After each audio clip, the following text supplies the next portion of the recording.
Et on se retrouve aujourd'hui à Miami, sous le soleil de Floride. Vraiment un temps magnifique. Et regardez ce qu'on voit, et ça fait plaisir. Ici on commence sur du lourd. À Miami, il y a encore des Ford Victoria, il me semble, Crown Victoria, qui servent comme taxi. Alors bien sûr, il y a toutes sortes de vannes, Toyota Sienna, Dodge. Mais on voit encore, regardez devant l'hôtel par exemple, des Crown Victoria, il me semble que c'est ça le nom. Et ça c'est vraiment le taxi légendaire américain ou la voiture de police. Donc c'est vraiment de plus en plus rare aux États-Unis, où elles sont toutes remplacées par des vannes, surtout japonais. Donc ça fait plaisir de voir ça. Très très beau taxi. Donc là on a une Toyota Sienna, mais à côté, les voilà, ils sont encore là. C'est des gros V8 à l'intérieur, hein. Je crois que c'est du 4 litres 7 ou 4 litres 6 je crois. Donc on est sur des voitures bien moins économiques que les Toyota Sienna qu'on voit à côté. Mais elles ont cette image d'épinal du taxi américain. Et ça fait plaisir d'en voir encore sur les routes. Et bon, petit à petit, ils viendront un à un à passer à la Toyota Sienna, au Dodge Grand Caravan. Bon, une chose qui marque aux États-Unis, c'est la quantité de voitures japonaises. Regardez. Voilà, japonaises, coréennes. Sion, c'est Toyota. Mais voilà. C'est pas non plus l'image d'épinal de la ville, de la voiture américaine à chaque coin de rue de la ville. Que l'on s'imagine quand on pense aux États-Unis. Ce temps-là est révolu. Aujourd'hui, tout le monde roule en asiatique, donc en japonaise, en coréenne. Honda est roi ici, Toyota, et les Coréens arrivent en force. Et c'est vraiment un constat marquant dans les rues de toutes les villes d'Amérique. Là, c'est beau, on voit une Cadillac, mais bon, c'est une chose pas si commune que ça, malheureusement. Et voilà le taxi, la Crown Victoria, magnifique. Yellow Cab. Ça fait vraiment plaisir d'en voir encore dans les rues, parce qu'à New York, par exemple, on n'en voit plus. À Los Angeles, je me souviens pas d'en voir non plus. Ça me fait penser toujours au film Collatéral, avec Jamie Foxx, qui est chauffeur de taxi.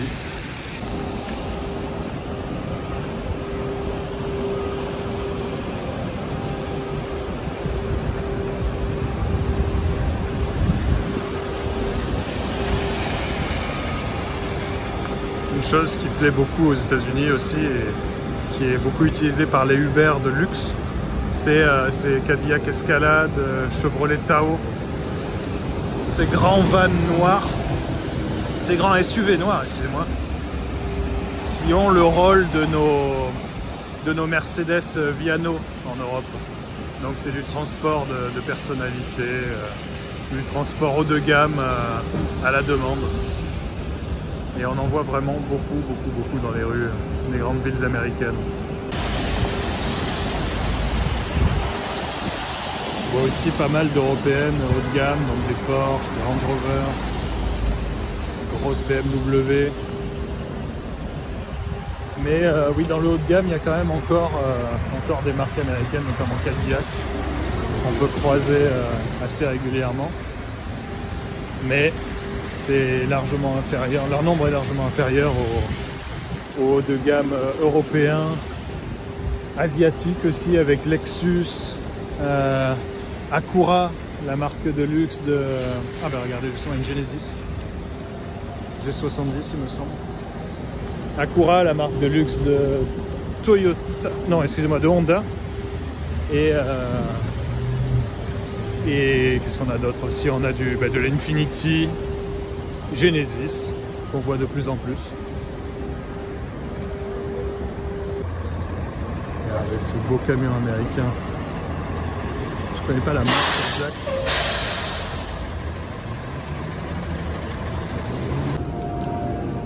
Aux États-Unis, souvent les voitures de police, quand elles sont en faction, laissent leur lumière allumée, donc leur gyrophare en mode full bright, pour qu'on les voit de loin et qu'on sache qu'il y a une présence policière, si besoin. Donc ça, c'est quelque chose de très commun aux États-Unis, quelle que soit la ville.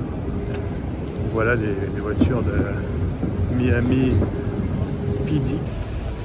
Heureusement, on croise encore ça et là des Dodge Charger, quelques Challenger des fois, des Mustang.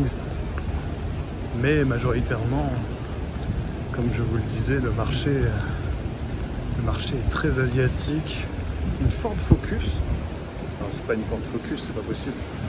Comment est-ce qu'elle s'appelle ici? Ouais, Focus. Je pensais que c'était un modèle qui était réservé à l'Europe, ça. Je suis assez étonné d'en voir aux États-Unis. C'est peut-être la première fois, en tout cas, que j'en remarque une.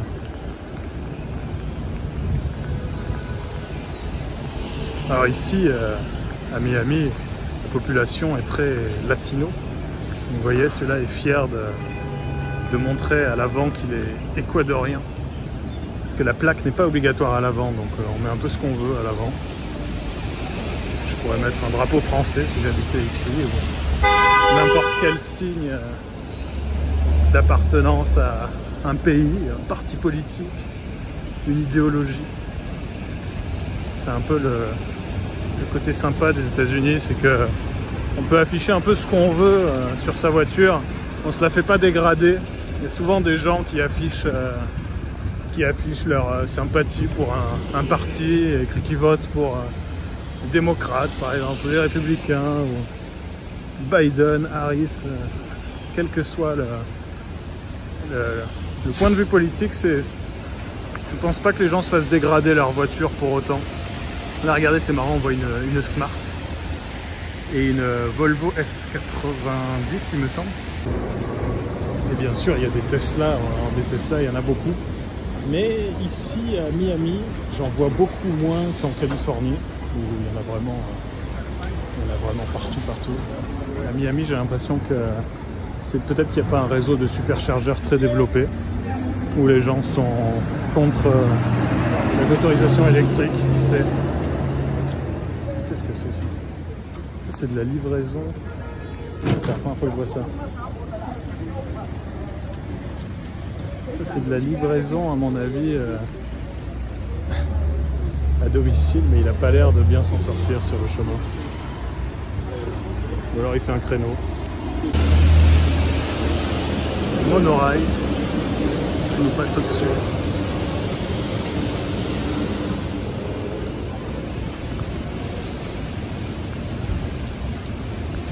Alors les transports en commun, justement, aux États-Unis, c'est catastrophique. Alors de temps en temps, dans certaines villes, voilà, il y a un monorail. Bon, il y a le métro, ça marche bien.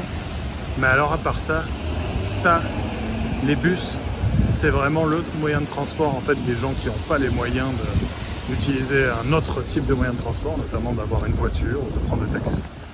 Et donc les bus sont utilisés majoritairement par des SDF, des gens désœuvrés, des toxicomanes. Et donc il y a vraiment une faune bien particulière dans les bus aux États-Unis.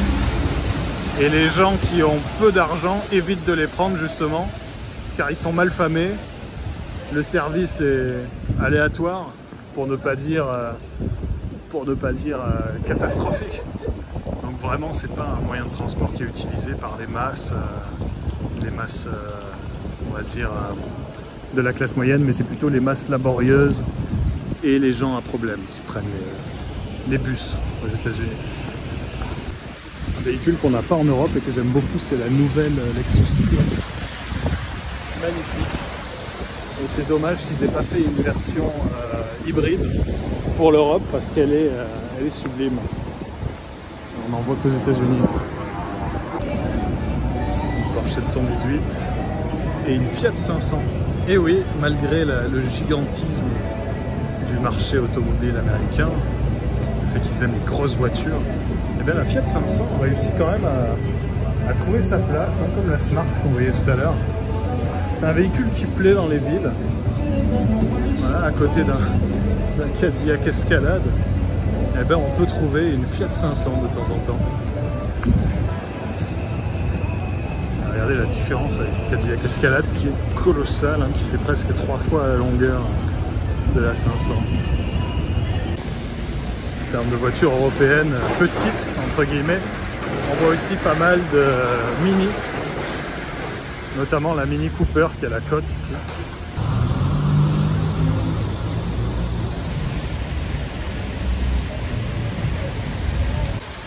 Là, on est face au seul véhicule français qui est vendu aux États-Unis, c'est le Ram sur base de Peugeot. Je ne me rappelle plus de son nom exact. Le Ram 2500, voilà, c'est à base de Peugeot Boxster, il me semble. Boxer. Et donc le voilà fièrement roulant dans les rues de Miami. Et en fait, c'est un Peugeot Boxer. Magnifique. Et encore la Crown Victoria. Magnifique. Qui sert fièrement en 2025. School bus derrière. Voilà l'image d'Épinal des États-Unis. Une Crown Victoria, school bus jaune, une Dodge Charger. Malheureusement, c'est une image minoritaire aujourd'hui.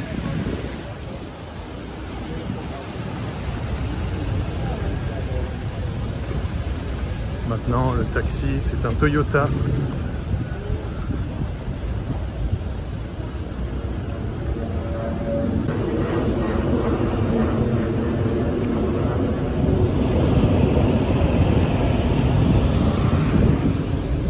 School bus.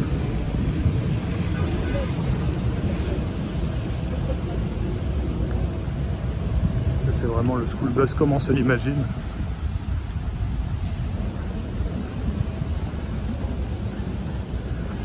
C'est vraiment des véhicules qui sont pensés exclusivement pour un usage scolaire. Donc il y a toujours une sortie de secours à l'arrière, ces feux ronds. Et en général sur le côté gauche, il me semble qu'il y a un panneau qui se déploie pour dire que le véhicule s'arrête et de faire attention, voilà, c'est ça, et de faire attention aux enfants qui sortent. Ça, c'est vraiment pensé exclusivement pour de l'usage scolaire. Regardez-moi ce F450 Super Duty avec une benne élargie à l'arrière, double, je sais pas comment on peut appeler ça, double roue comme un camion à l'arrière. Il est énorme. La sortie d'échappement, je vais y mettre mon poing, c'est impressionnant. Et ça ici c'est un pick-up, c'est un grand pick-up mais c'est pas ce qu'il y a de plus gros. Et voilà. Là on est face au van typique aussi que l'on s'imagine quand on pense à une ville américaine. Ce Ford, je ne me rappelle plus le nom du modèle. Et ça c'est vraiment le van des braqueurs de banque dans certains films. Le van de transfert de prisonniers. C'est comme ça qu'on se l'imagine. C'est le Ford E250. Ça c'est pas mal, vous connaissez la Toyota GT86. Et bien ici, il semble qu'elle est commercialisée sous le nom de Subaru BRZ, mais aussi sous la marque Sion. Donc Sion en fait c'est Toyota, tout simplement. Et donc c'est une GT86, bon celle-ci a été un peu customisée. Mais on la reconnaît. Et donc ici c'est la Sion FRS. Très intéressant, c'est la première fois que je la vois sous cette appellation et sous le badge Sion. Et là on a une Dodge Challenger. Sauf qu'elle a vraiment son style à elle, la Dodge Challenger, et c'est une voiture qui en impose.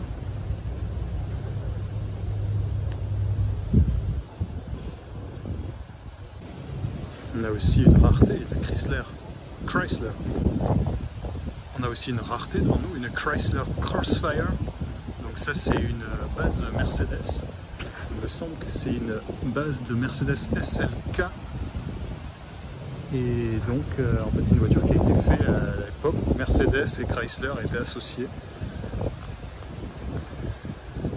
Mais c'est majoritairement, il me semble, une Mercedes hein, dans son ingénierie, sa conception, et elle en a d'ailleurs tous les défauts en termes de fiabilité, bien que Chrysler ne soit pas non plus connu pour être une marque très fiable. Mais c'est une rareté, on en voit très peu. C'est plutôt joli comme voiture. Un truc sympa aux États-Unis, c'est que sur ces plaques, on peut vraiment personnaliser même les plaques des États. Regardez celui-ci, il a la bête Columbia, je ne sais pas laquelle, en plein décollage. Et on voit que c'est un supporter des Yankees de New York. Donc ça c'est le côté libertaire que je trouve très sympathique aux États-Unis. C'est que vraiment les gens peuvent montrer leur affection pour des causes, comme je disais, pour des partis, pour des équipes de baseball, de football américain. Et c'est un peu comme nous, on personnalise les logos des régions sur nos plaques. Et on peut mettre la région un peu qu'on veut. Maintenant, c'est plus vraiment rattaché vraiment à notre immatriculation. Et ici, ça va beaucoup plus loin.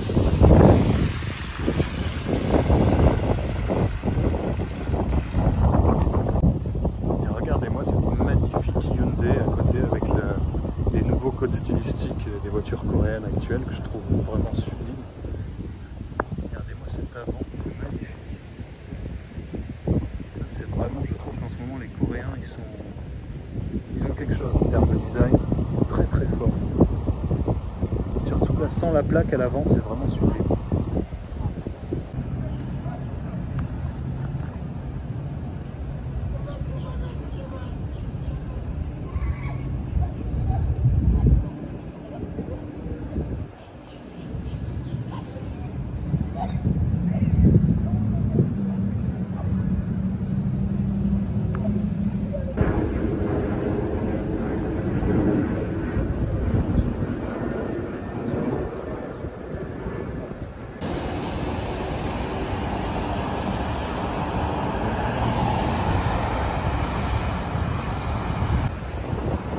Celui-là par exemple c'est marrant, il a mis une plaque allemande, une vraie plaque allemande à l'avant.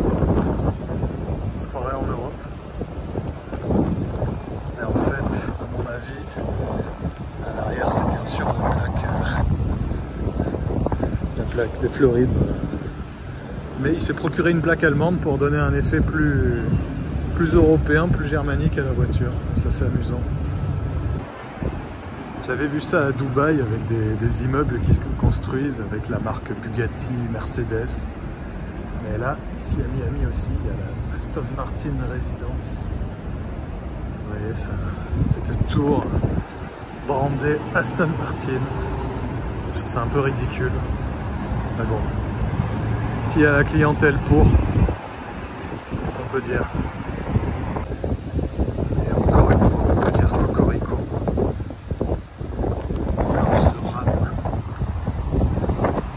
En plus, celui-ci, il est de la poste. USPS, United States Postal Service. Magnifique. Et il n'y a pas de plaque d'immatriculation, vous pouvez noter. Et voilà, regardez derrière, là on connaît bien notre fier Peugeot ou Citroën. Et en fait non, c'est un Dodge. De la poste américaine. Regardez, il y en a encore un de l'autre côté. C'est vraiment un véhicule qui marche bien, hein, qui se vend très très fort. On en voit partout. Je dirais que c'est l'utilitaire parmi les plus vendus. Un véhicule aussi typique des villes américaines, c'est ces gros véhicules de livraison de UPS, de FedEx, avec une porte spéciale police. Il n'y a qu'une seule place que pour le conducteur et il peut se mettre en fait il peut avancer avec les portes ouvertes et procéder plus vite à ses livraisons. Donc c'est souvent UPS qui les exploite, FedEx aussi en a. Alors ça c'est vraiment typique des centres-villes américains, on en voit partout. derrière il y a écrit Trump. Regardez, je vous en parlais, la nouvelle Lexus IS est superbe. Vraiment très belle voiture. Et c'est vraiment dommage qu'on ne l'ait pas en Europe parce qu'elle a vraiment un design particulier. Elle est vraiment sublime avec son arrière. Vraiment dans les codes actuels de la marque Lexus. Et là c'est la 300, donc j'imagine que c'est un V6 à l'intérieur. Et c'est pour ça qu'on ne l'a malheureusement pas en Europe. Elle est trop motorisée, elle doit consommer bien trop. Et c'est dommage qu'ils n'aient pas décidé de sortir une version hybride. Regardez, DHL aussi en exploite, et c'est Dodge. Le Cadillac Escalade et un Chevrolet Tahoe, son concurrent. Deux Chevrolet Tahoe qui se suivent. Les Uber de luxe.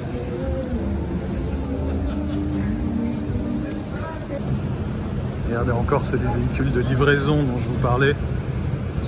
Et donc celui-ci il est de United States Post Service. Et il est exactement sur le même concept. Un seul conducteur. À côté il n'y a pas de place disponible, je crois que c'est un strapontin. Cette porte qui coulisse et cette forme très boxy comme on dit en anglais. Transporter un maximum de colis. Regardez-moi ce pick-up Chevrolet, ce Chevy ZR2. Avec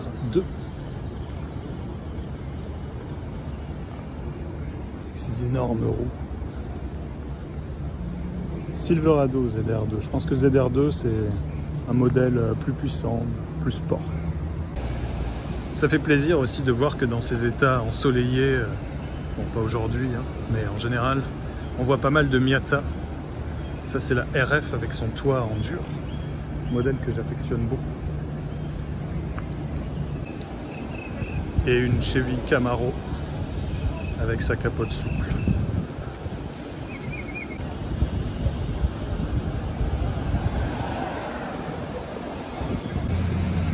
Et celui-ci il a mis à l'avant une plaque FL, alors aucune idée de ce que c'est. FL normalement pour moi c'est Liechtenstein, mais là c'est pas du tout le drapeau du Liechtenstein. Peut-être Falkland, le Melwin, aucune idée. En tout cas, il a mis cette plaque à l'avant, personnalisée. Une Mercedes Maybach V12, magnifique.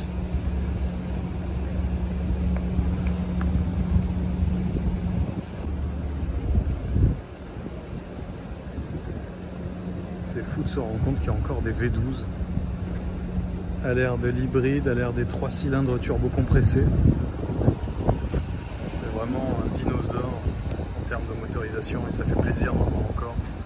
De voir qu'il y a encore des constructeurs qui s'accrochent à cette noblesse dans la motorisation. Regardez encore notre cher Peugeot Boxer reconverti en RAM 3500. Il est écrit sur le côté comme s'il était ultra puissant. 3500 Pro Master. Là, on imagine qu'il cache un gros V8 dessous. Mais non, c'est un 4 cylindres. C'est un 4 cylindres Peugeot Citroën. Il y a pas mal de sprinters aussi ici aux États-Unis, on en voit vraiment beaucoup. Un véhicule qui plaît pour les livraisons. Voilà, du premium allemand. Tout ce qui est de plus banal. Une modèle Y. Ça rend la voiture qu'on voit très souvent aux États-Unis. Une Corvette. Je sais pas si c'est la dernière ça. Je suis pas très intéressé par les supercars. Même si celle-là est. La Corvette est quand même la supercar peut-être la plus accessible. Je suis pas fan de l'aileron du tout. Et voilà. Notre petite balade pluvieuse à Miami se termine sur ces belles images de pick-up et de vannes de transport de fret. Ah, je vous fais pas rêver aujourd'hui, je vous montre pas des cabriolets sur Ocean Drive, mais je vous montre la réalité. Ah, ce qu'on passe, voilà, pour terminer sur de belles images.